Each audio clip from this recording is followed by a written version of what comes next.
कहते हैं ईश्वर का दिया हुआ कभी अल्प नहीं होता, जो सपना टूट जाए वो कभी संकल्प नहीं होता। कि ईश्वर का दिया हुआ कभी अल्प नहीं होता, जो सपना टूट जाए वो संकल्प नहीं होता।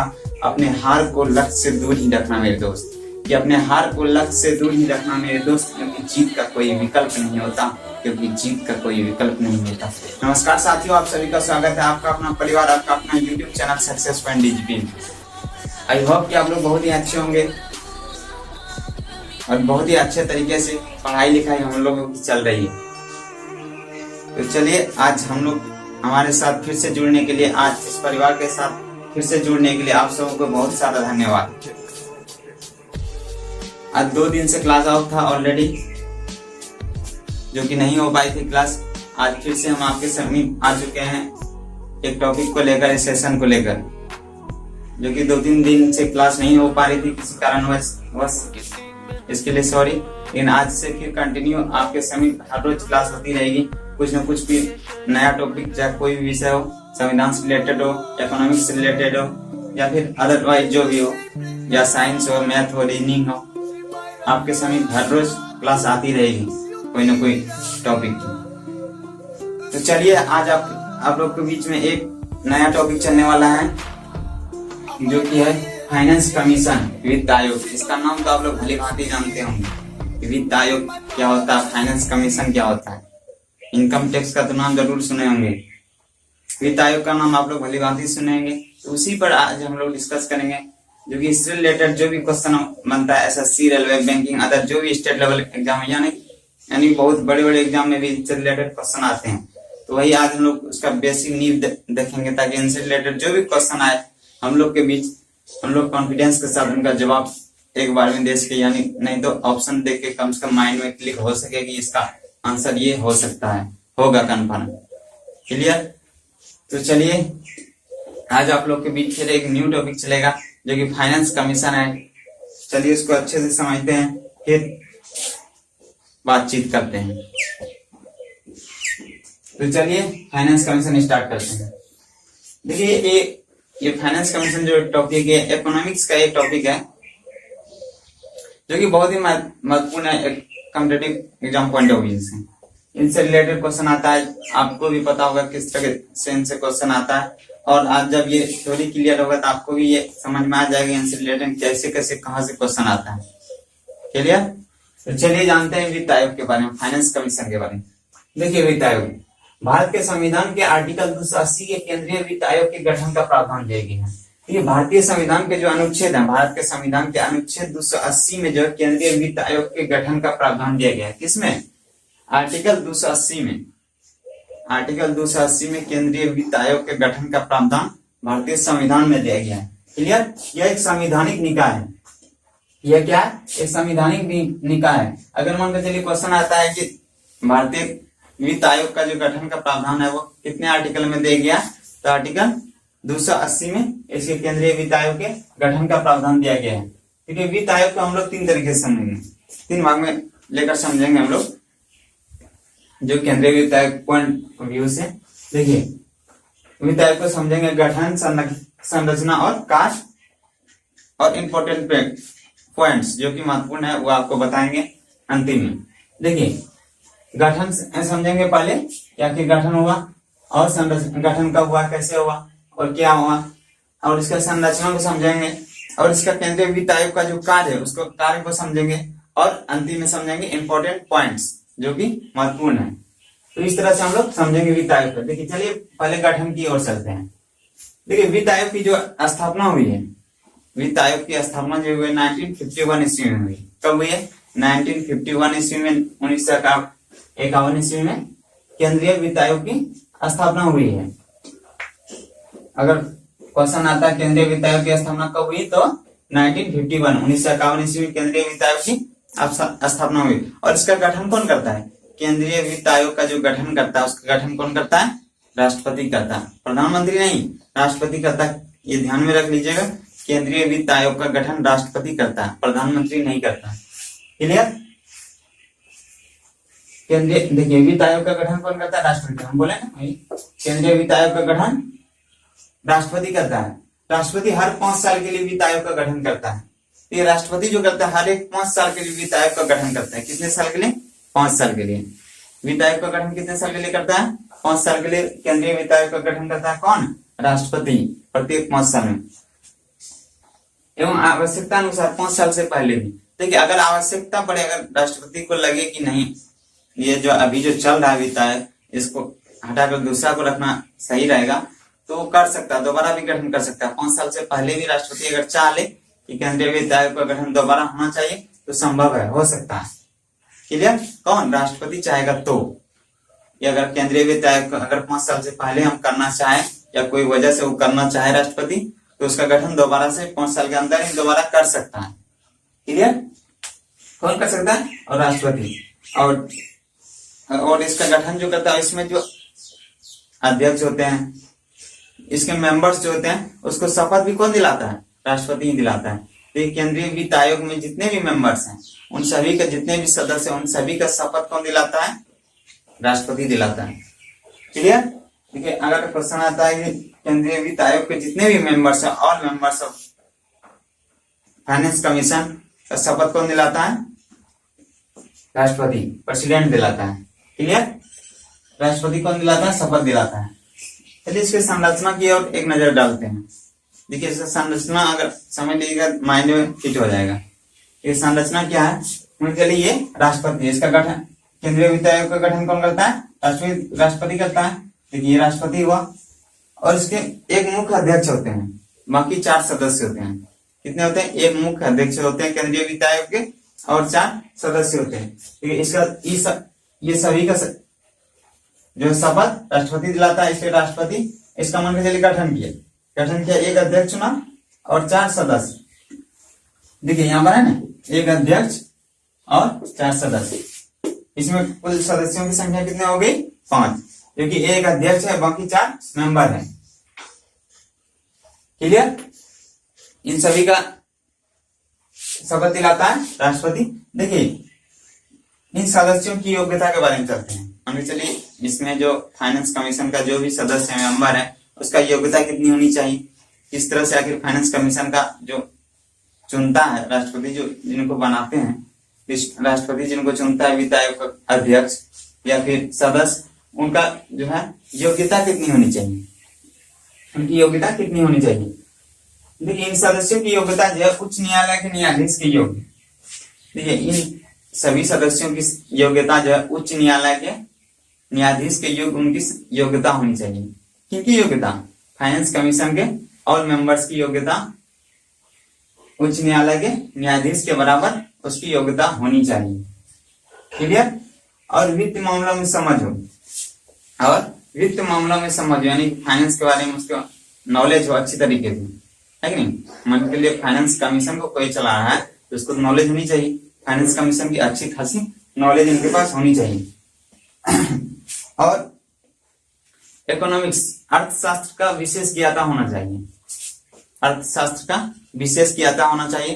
पहला उच्च न्यायालय के न्यायाधीश के का योग्य होना चाहिए पहला, और दूसरा है वित्त मामलों में समझ होनी चाहिए, वित्त मामलों की अच्छी खासी जानकारी होना चाहिए फाइनेंस को लेकर, और दूसरा अर्थशास्त्र का विशेष ज्ञान होना चाहिए।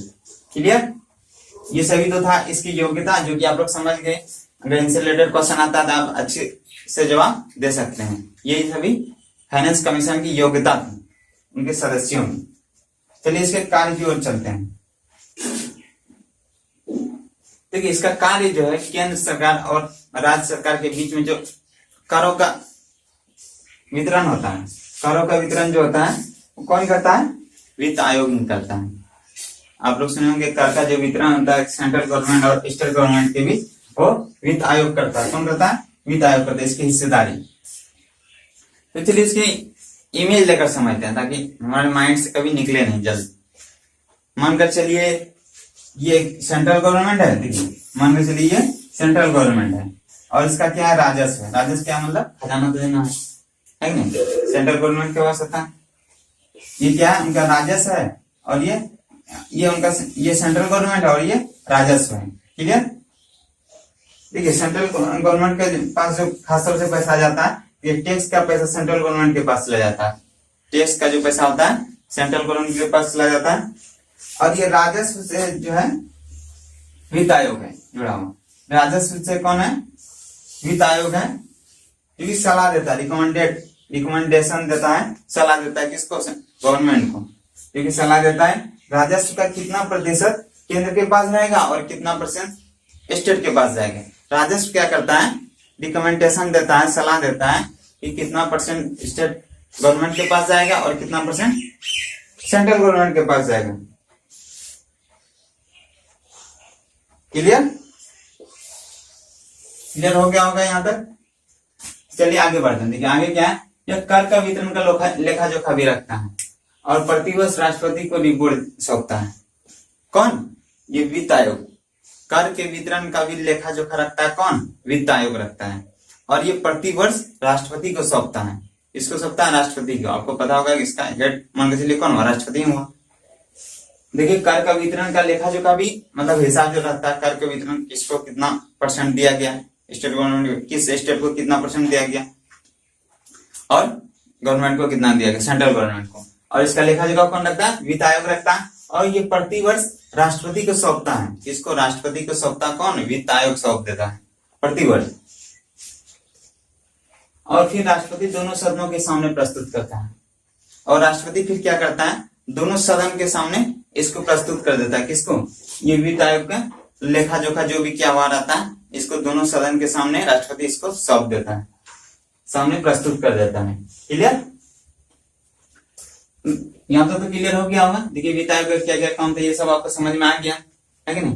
क्या होता है ये भी समझ में आ गया। चलिए नोट एक महत्वपूर्ण है जो कि ध्यान दीजिएगा, जो कि पूछा जाता है। देखिए वित्त आयोग का देखिए नोट है, यहाँ पर लिख लीजिएगा हो सके तो। वित्त आयोग के अध्यक्ष वायवे रेड्डी की अध्यक्षता में सरकार से ये मांग की गई थी कि स्टेट गवर्नमेंट को 32% के बजाय 42% दें। देखिए वित्त आयोग का जो है अध्यक्ष जो था वायवे रेड्डी, इसकी अध्यक्षता में सरकार सेंट्रल गवर्नमेंट से यह मांग की गई थी कि स्टेट गवर्नमेंट को 32% की जगह 42% दिया जाए। कितना परसेंट? 32% जो दिया जा रहा था इसको हिस्सा, उसमें से 32% को बढ़ाकर 42% हिस्सा स्टेट गवर्नमेंट को दिया जाए। कौन किया था? वायवे रेड्डी की अध्यक्षता में ये मांग की गई थी इससे सेंट्रल गवर्नमेंट से कि 32% की जगह 42% स्टेट गवर्नमेंट को हिस्सेदारी दी जाए। किसकी अध्यक्षता में की गई थे? वायवे रेड्डी की अध्यक्षता में। क्लियर? कब की गई थी? 2015-16 में लगभग की गई थी, और अंतिम में मोदी सरकार इनको मान भी लिया है। मोदी सरकार जब गवर्नमेंट पे आई, सरकार पे आई, तो वो मान लिया था इसकी अध्यक्षता को कि 32% की जगह 42% स्टेट गवर्नमेंट को हिस्सेदारी दी जाए। क्लियर? तो ये क्वेश्चन अगर आ जाएगी किसकी अध्यक्षता में हिस्सेदारी को 32% से बढ़ाकर स्टेट गवर्नमेंट को 42% दिया जाने की मांग की गई थी, तो वायवे रेड्डी की अध्यक्षता में, इसकी अध्यक्षता में वायवे रेड्डी की अध्यक्षता में 32% की जगह 42% देने की मांग की गई थी, और मोदी सरकार इसको फाइनली मान भी लिया। क्लियर? और वही अभी चल रही है। क्या सबको क्लियर हो गया? अगर इनसे रिलेटेड अगर क्वेश्चन आता है तो आप जवाब दे सकते हैं। अगर आपको अभी तक समझ में मान के चलिए नहीं आ रहा तो वीडियो को दोबारा से स्टार्ट कीजिए और फिर से शुरू से देखिए, तो आप हमें उम्मीद है कि आपको फिर से जरूर समझ में आएगा। देखिए इंपॉर्टेंट पॉइंट जो आपको बोले थे, इंपॉर्टेंट पॉइंट्स आपको बताएंगे। तो चलिए इंपॉर्टेंट पॉइंट्स की ओर एक नजर देते हैं। देखिए इंपॉर्टेंट पॉइंट्स क्या क्या है। देखिए क्वेश्चन आता है फर्स्ट वित्त आयोग कौन था? क्या फर्स्ट वित्त आयोग मान के चलिए 1951 में इसका गठन हुआ था, और 1951 में जो वित्त आयोग का जो गठन हुआ था वो फर्स्ट वित्त आयोग का अध्यक्ष कौन बना था?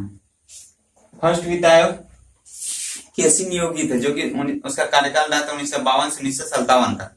केसी नियोगी थे, जो कि इसका कार्यकाल कब से कब तक रहा था? 1952 से 1957 तक। हालांकि 1951 में गठन हो गया था, लेकिन इसका कार्यकाल जो था 1952 से 1957 तक था। क्लियर? और अभी जो चल रहा है, 15वां वित्त आयोग कितना चल रहा है? क्वेश्चन ये भी था, अभी का जो वित्त आयोग का अध्यक्ष है वो कितनावें स्थान पर है? तो 15वें स्थान पर कौन है? 15वें स्थान है स्थान पे एनके सिंह, 15वें स्थान पर जो वित्त आयोग का अध्यक्ष है हम लोग का, फाइनेंस कमीशन का जो अध्यक्ष है एनके सिंह है। 15वें वित्त आयोग का अध्यक्ष कौन है? एनके सिंह। फर्स्ट कौन था? केसी नियोगी, जो कि इसका कार्यकाल था 1952 से 1957 तक। और ये केस और 15वें वित्त आयोग कौन है? एनके सिंह। क्लियर? अब क्वेश्चन ये आता है कि एनके सिंह जो वित्त आयोग का जो अभी अध्यक्ष बना है वो किसकी मतलब किसके बाद बना है?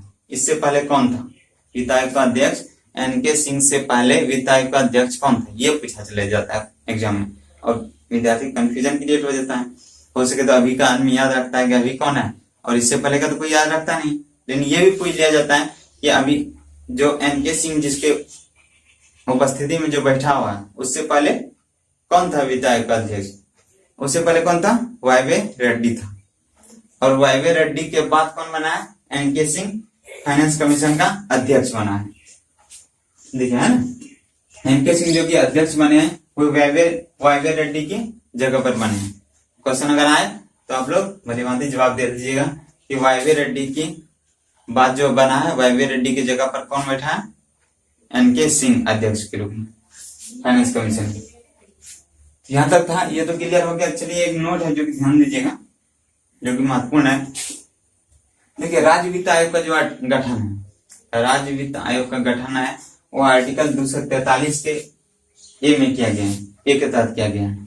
राज्य वित्त आयोग का जो गठन है वो आर्टिकल 243 के ए में किया गया। अगर क्वेश्चन आता है कि राज्य वित्त आयोग, सेंट्रल नहीं, राज्य वित्त आयोग का गठन जो है आर्टिकल कितना में किया गया? तो आर्टिकल 243 का एक में किया गया है, एक के तहत किया गया है राज्य वित्त आयोग का गठन। और सेंट्रल वित्त आयोग का गठन कितना है? आर्टिकल 280। तो ये तो क्लियर हो गया होगा कि सेंट्रल गवर्नमेंट का जो वित्त आयोग है उसका गठन 280 में किया गया है और राज्य वित्त आयोग का गठन आर्टिकल 243 के ए में किया गया है, एक में किया गया है राज्य वित्त आयोग का गठन। तो ये तो था फाइनेंस कमीशन के बारे में जानकारी, जो कि हम आपको बता चुके हैं। और इनसे रिलेटेड जो भी क्वेश्चन आएगा हमें उम्मीद है कि आप बेहतर तरीके से जवाब दे पाएंगे, क्योंकि इनसे रिलेटेड कोई भी टॉपिक इसमें छोड़ा नहीं गया है। हो सके तो आपको लगे कि अगर एक बार में समझ नहीं आया है तो आप दोबारा देख सकते हैं। वीडियो तो आपके पास अवेलेबल रहेगा, कभी भी देख सकते हैं, जब भी आपका मन चाहे तब आप देख सकते हैं। और इसको इस तरीके से याद कर लें, इससे रिलेटेड चाहे जो भी क्वेश्चन आए एक बार में माइंड क्लिक करके तुरंत आंसर देना है कि नहीं। तो चलिए, ये तो आज की क्लास था, आज का टॉपिक था जो कि हम आप लोग के बीच में लाए, और जिस तरह बेहतर तरीके से हम आपको समझाए भी, हो सके कि आपको अच्छे तरीके से समझ में आ गया होगा। अगर नहीं आया तो दोबारा और कॉपी में लिख लीजिएगा अगर समझ में नहीं आएगा, ताकि आपको कभी भी परेशानी ना हो। वैसे भी आपके पास वीडियो अवेलेबल रहेगा, जब आप चाहें किसी भी टाइम कहीं पर भी खड़े भी हैं तो आप देख सकते हैं, ताकि आपका माइंड में कभी भी क्लिक हो जाए हमेशा के लिए। तो चलिए इस टॉपिक को यहीं पर एंड करते हैं। एंड तो हो गया ऑलरेडी, आज के क्लास को हम लोग एंड करते हैं। बाकी फिर से आपसे मिलते हैं एक नए टॉपिक के साथ, जो कि हो सकता है साइंस रिलेटेड हो या इकोनॉमिक्स से रिलेटेड हो या पॉलिटी से रिलेटेड हो, जो भी हो। आपसे फिर से मुलाकात करते हैं। साइंस इन्हीं सब विषयों में से कोई एक टॉपिक रहेगा जो कि महत्वपूर्ण रहेगा एग्जाम पॉइंट ऑफ व्यू से। बस अभी के लिए इतना ही, बाकी फिर से मिलते हैं अगले टॉपिक में नई जोश, नई ऊर्जा, नई साहस के साथ। अभी के लिए इतना ही। जय हिंद।